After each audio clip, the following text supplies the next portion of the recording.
मान्यवर, वोट चोरी किसको कहते हैं वो मैं बताना चाहता हूं। और हमारे यहाँ कुछ परिवार ऐसे हैं जो पूछते नहीं, वोट चोरी करते। अच्छा, बोलिए आप। हाँ, बोले आप, बोले। हाँ, बोले आप, बोले। स्पीकर सर, मेरा कल एक सवाल था।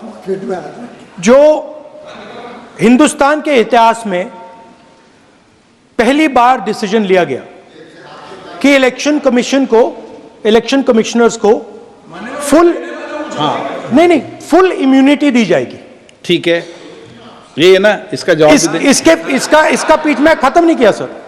इसके पीछे जो थिंकिंग थी वो हमें सबसे पहले बताएं। ठीक है। दूसरी बात, नहीं, हरियाणा की जहां इन्होंने बात की, इन्होंने एक उदाहरण लिया, वहां पर अनेक उदाहरण हैं। वो भी आपने दिया था ना, 19 वो भी आपने दिया था, इसलिए वो भी 19 लाख वहां पे फेक लोग, वो उदाहरण आपने दिया था, इसलिए उसका जवाब दिया। और ये भी हमें बता दीजिए, actually let us have a debate on my press conference.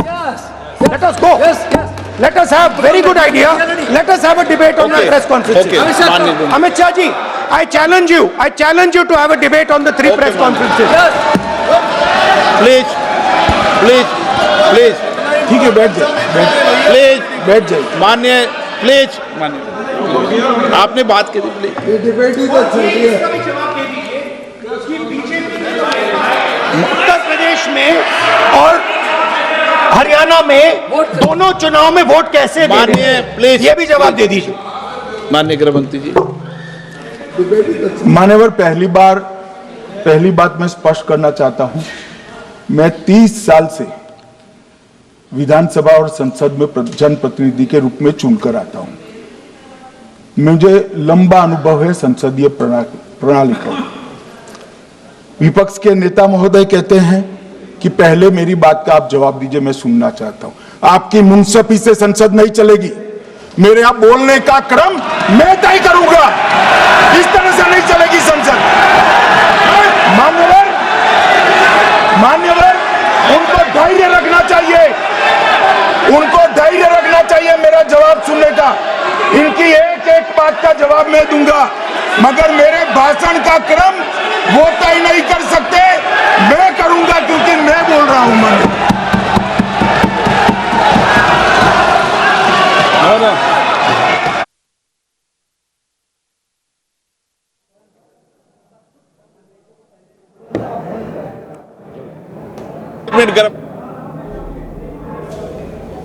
क्या गलत बोला उन्होंने यही बोला, आपने जो बात उठाई है मुझे कब बोलना है मैं तय करूंगा, यही बोला ना। उसमें क्यों उत्तेजित हो रहे हो आप? हाँ, आपके 2-2 मिनट में खड़े होने से थोड़ी जवाब देते रहेंगे। नो, माननीय गृह मंत्री, नहीं हो सकता। मैं आपको फिर मौका दूंगा, आपको।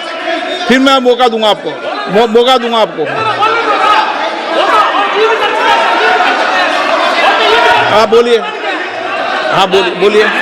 सर, ये बोलिए, आपने अगर अमित शाह जी का रिस्पांस देखा तो ये कंप्लीटली डिफेंसिव रिस्पांस है, ये घबराया हुआ रिस्पांस है, ये डरा हुआ रिस्पांस है। अब सुनिए पूरी बात, प्लीज मानिए। नो, सच्चा रिस्पांस नहीं है।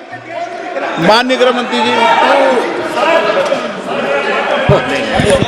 मान्यवर, आपके चेहरे पर बैठो।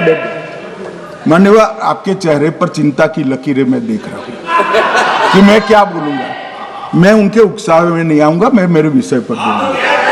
मान्यवर, मैंने इतना ही कहा कि मैं मेरे भाषण का क्रम मैं तय करूंगा। मेरे भाषण का पहले क्या बोलना, बाद में क्या बोलना, मैं तय करूंगा। और मैं मानता हूं कि हर एक वक्ता का ये अधिकार है, उनका भी है, मेरा भी है। कल वो बोल रहे तो हम ऐसा थोड़ी ना बोले आप झूठ क्यों बोल रहे हो, हम नहीं बोल सकते साहब। वो माननीय विपक्ष के नेता है, वो बोल सकते अपना भाषण। मान्यवर, और मैंने तो ये भी कहा, मेरा पूरा भाषण छूट कर कुछ बच जाता है तो आप पूछिएगा, मैं जवाब दूंगा। मगर अब धैर्य भी चाहिए और सुनना भी चाहिए, दोनों चीजें करनी पड़ती है। मान्यवर, वोट चोरी का कोहराम बचा। मैं वोट चोरी किसको कहते हैं वो बताना चाहता हूं। वोट चोरी के 3 आयाम हैं। एक तो मतदाता नहीं है, मतलब योग्यता नहीं है, और आप वोटर बन जाते हो तो वोट चोरी माना जाएगा। दूसरा, आप गलत प्रकार से चुनाव जीतते हो तो वोट चोरी माना जाएगा। और तीसरा, जनादेश को डिफाई करते हो, मतलब वोट के विपरीत आप कोई पद प्राप्त कर लेते हो तो भी एक प्रकार से वोट चोरी होता है। अरे सुनो ना, क्यों जल्दबाजी करते हो मानिकम, क्यों? अब मैं 3 वोट चोरी की घटनाएं बताना चाहता हूं। सबसे पहली घटना हुई, आजादी के बाद देश का प्रधानमंत्री तय करना था। तय कौन करना था? तो उस वक्त के जितने प्रांत थे, इसके कांग्रेस के अध्यक्षों ने, उनके एक एक वोट से तय होना था। अब 28 वोट श्री सरदार पटेल को मिले और 2 वोट जवाहरलाल नेहरू जी को मिले।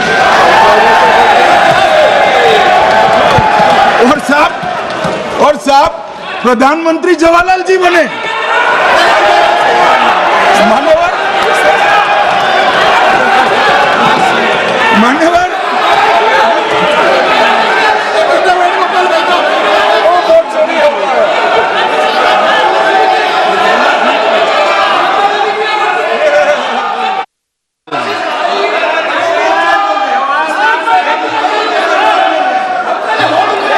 प्लीज माननीय गृह मंत्री जी, माननीय गृह मंत्री जी, प्लीज।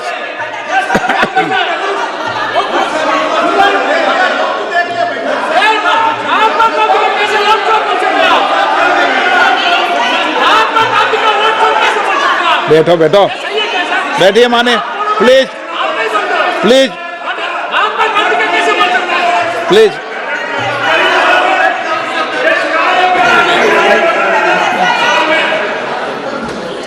मान्यवर, दूसरी, प्लीज बैठिए बैठिए माननीय सदस्य, प्लीज, हर बार नहीं उठते, बैठिए। मान्यवर, दूसरे प्रकार की वोट चोरी, अनैतिक तरीके से चुनाव जीतना, ऐसी वोट चोरी भी भूतकाल में एक बार हुई थी। श्रीमती इंदिरा गांधी रायबरेली से चुनी गई। इलाहाबाद हाईकोर्ट में श्री राजनारायण पहुंचे कि चुनाव नियमों के अनुसार नहीं हुआ। इलाहाबाद हाईकोर्ट ने ये तय कर दिया कि श्रीमती गांधी ने उचित तरीके से चुनाव नहीं जीता है, हम इसको रद्द कर देते हैं। मान्यवर, ये भी वोट चोरी थी, बहुत बड़ी वोट चोरी थी। और उसके बाद में क्या हुआ? उसके बाद में क्या हुआ? उसके बाद में वो वोट चोरी को ढकने के लिए संसद में कानून लाया गया कि प्रधानमंत्री के खिलाफ कोई केस ही नहीं हो सकता। मैं विपक्ष के नेता को कहना चाहता हूं, इम्यूनिटी की बात आप चुनाव आयोग की पूछ रहे हैं, इसका तो मैं जवाब दूंगा, इसका मैं जवाब दूंगा इम्यूनिटी का। मगर ये इम्यूनिटी जो श्रीमती गांधी ने दी थी, इसके लिए आपका क्या कहना है? आपका क्या जवाब? और उन्होंने तो स्वयं के लिए ले ली।